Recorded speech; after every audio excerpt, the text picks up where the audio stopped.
And then, right then, like totally random, I feel a tap on my shoulder and there's a Korean woman holding out a pair of nice looking sandals. I'm Jessamine.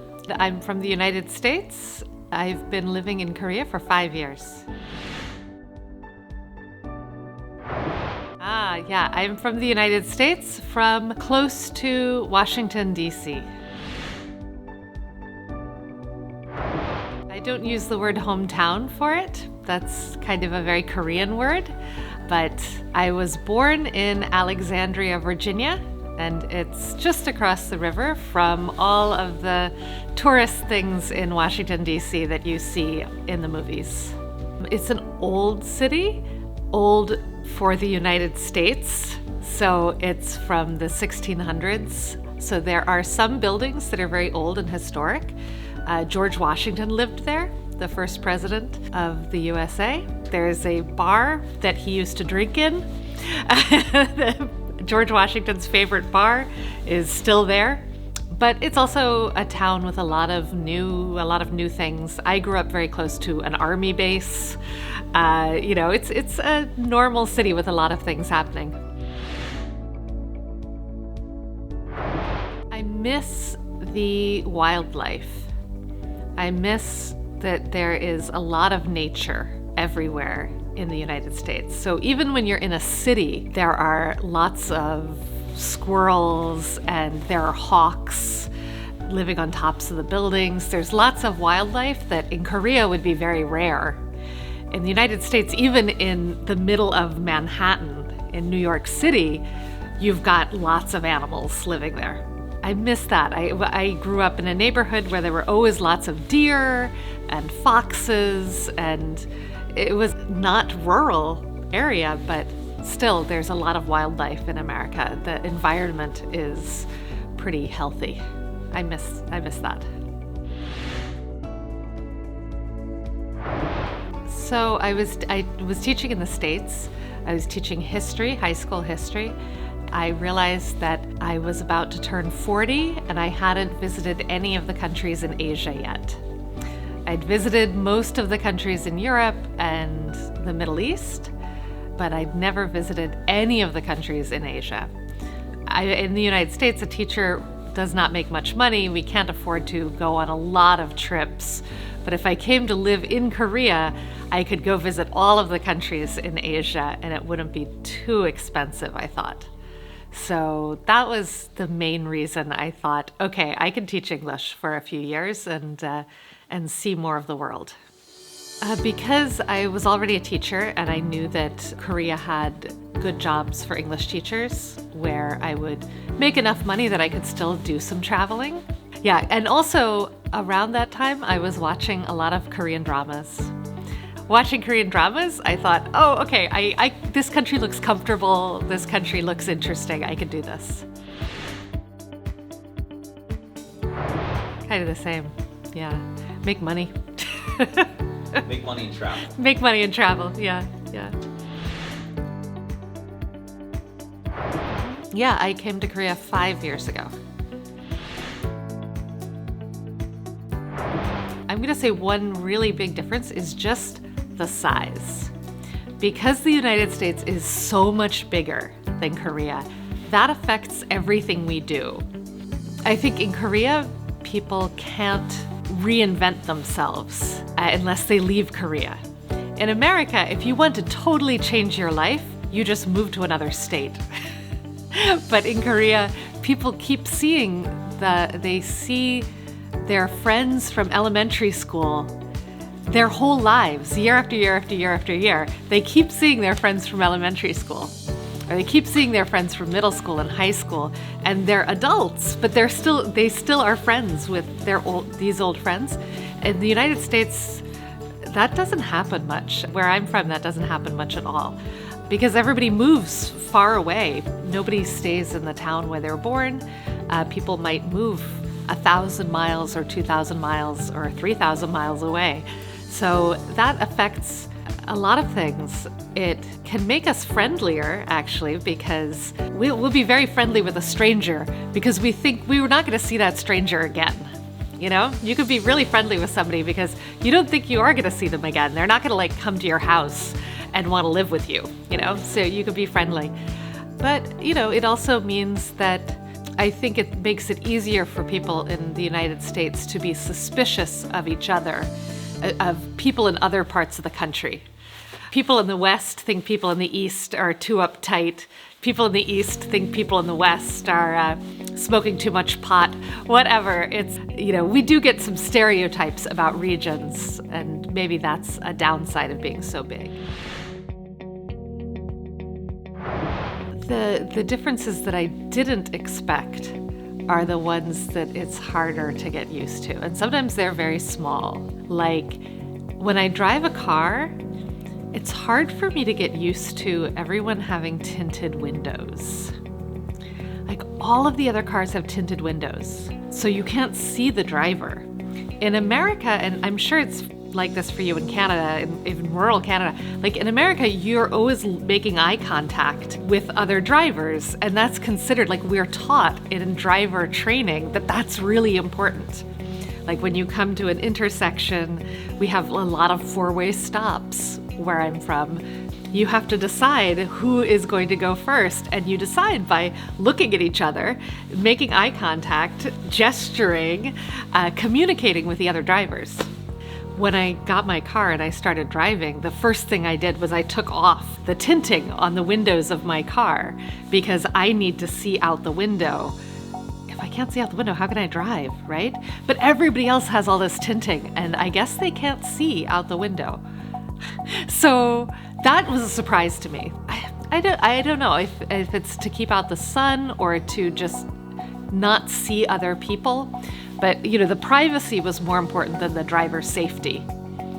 And that was really surprising to me because Korean cars are so safe, right? Korean cars are very well made. And, you know, when I was in the States, we had a Korean car for a while. And yeah, that was something that I still, whenever I drive, I'm not used to. The thing that surprised me is how large the differences between American culture and Korean culture. I've also lived in Egypt. I've lived in Yemen. When I lived in the Middle East, I mean, those cultures are, Americans think that like Yemen and Egypt are going to have cultures that are completely the opposite of American culture. But now that I'm in Korea, I feel like Egypt is practically New York City. I feel like European, Middle Eastern culture is all one big culture. There's so many similarities. And Korea is so different from that European, Middle Eastern culture. One example, like in the United States and in Egypt, people want to feel as equal as possible. So when you meet a new person, like you make a big effort to make them feel comfortable, to make you feel comfortable, and to like be equals, because that is the thing we are happiest with. Even though I understand it in my mind, in my heart, in Korea here, it's still kind of in my heart feels weird that people want to know how old you are and things like that. Like people want to make a list of who's better and who's worse, or who's older, or who's younger, and like I'm just not used to thinking of people in that way. In my culture, it's all about being together and being equal, and it's the same in Egypt, it's the same in Yemen. I had so many good experiences there because people they see that you're new and they're just like, oh, you have to come eat with us. And it doesn't matter if they're like really poor or really rich, they treat you just the same. They're like so happy to bring people into their homes. And Americans are like that too. And Koreans are not like that. They don't invite you to their homes. I've never been to a Korean's home.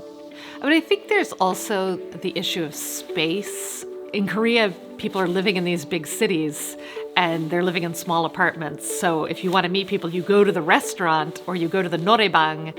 And so they think about it that way. Like if you're going to meet somebody, you're going to go meet them somewhere else. You're not going to invite them to your house, which might be too small, you know? So that makes sense. That does make sense. But it's a different way of thinking about socializing and a different way of thinking about strangers. When you're a foreigner in Korea, you are always aware that you will always be an outsider. In some countries, you arrive and everyone welcomes you, and a few years later, you're a citizen.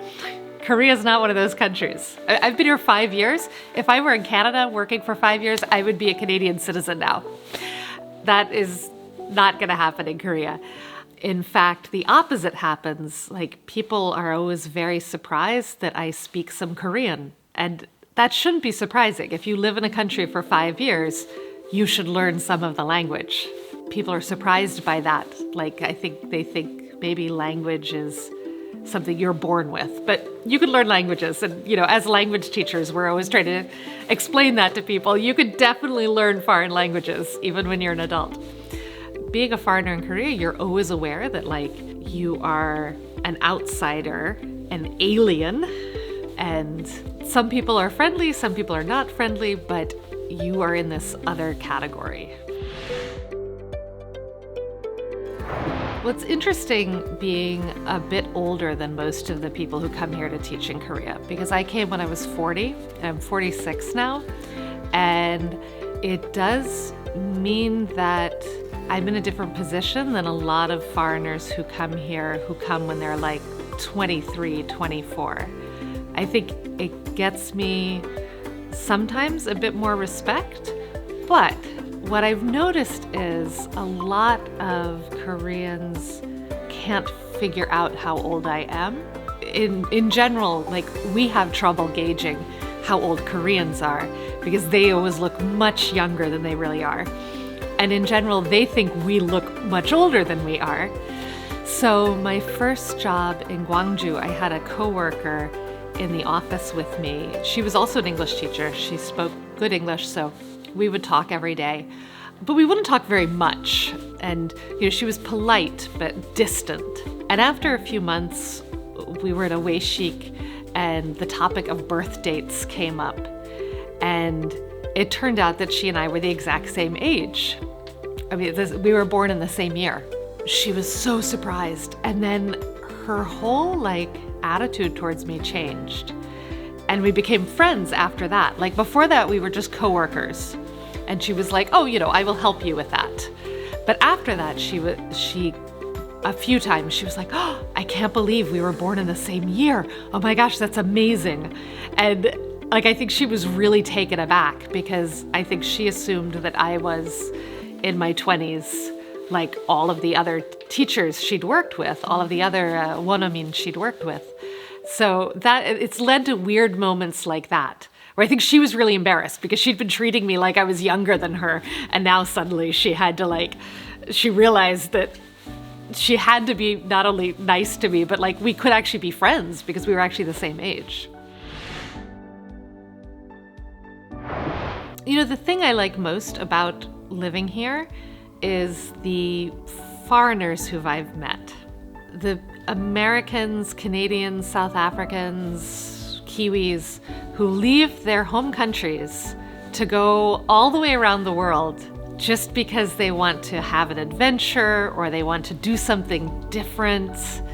I've met so many really interesting people. And interestingly, when I came, I was worried, I'm going to be older than the other EPIC teachers. I taught with EPIC when I first came, and I thought, I'm going to be 20 years older than the EPIC teachers. How am I going to be friends with them? And I immediately became really close friends with a couple who were 23 years old. We got along so well. So it's given me friendships that I wouldn't have had if I'd stayed in the United States. In the United States, it's like Korea. You hang out with the people who are your age. You don't hang out so much with people of different ages. So here I've met a lot of people who are younger than me and really cool and really interesting. That's not to say I haven't also met a lot of really cool Koreans. I've met some very cool Koreans. But I think the best thing, something I didn't expect, was getting to know these younger expats, getting to know their generation, the young kids' generation. Yeah, I wish Koreans were kinder to each other and kinder to themselves. I think the competition that they feel with each other, Sometimes it makes them very unkind to themselves.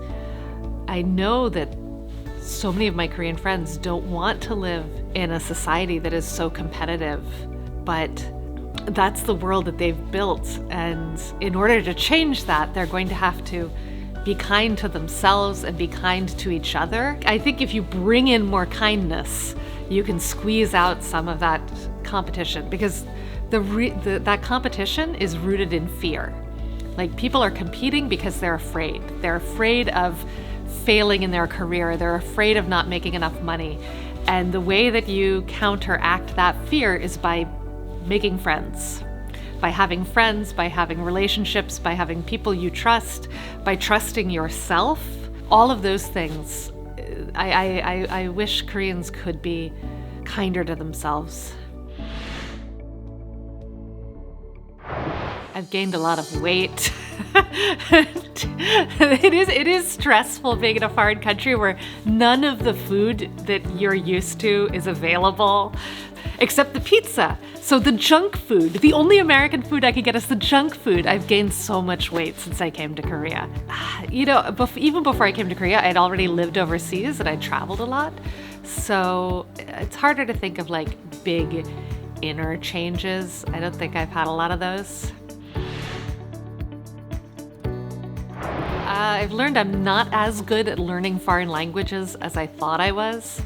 In the past, I learned some difficult foreign languages, but I was in university and I had professors teaching me.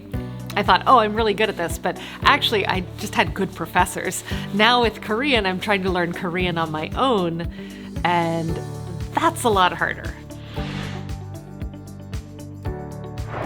I've learned that Americans are really boring in their choice of umbrellas. You walk into Artbox or Daiso, and in Korea you can buy an umbrella in any color. In the United States, most umbrellas are black. Like, most umbrellas are just black. That's, if you walk into a store, there's gonna be a black umbrella. If you want something fancy, you're gonna have to go online and search for it. When I walked into Daiso and saw those umbrellas, I could not believe it. It's like all of the colors that they don't put on their cars, they put on their umbrellas. Something that happened that really made me feel so warm towards Korea was in my first year here, some friends of mine came to visit with their family. The kids were in middle school age.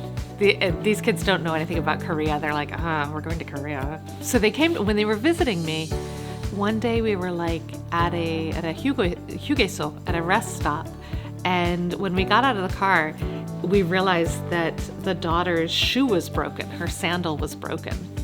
The strap was broken. It was not a shoe anymore. So we were looking at one of those ajashi stands that was selling like rubber shower shoes. They were selling some really ugly rubber shower shoes, and we were like, well, you could get one of those, you know, but she's 13 years old. So she's like, oh, no, I can't wear that. Oh.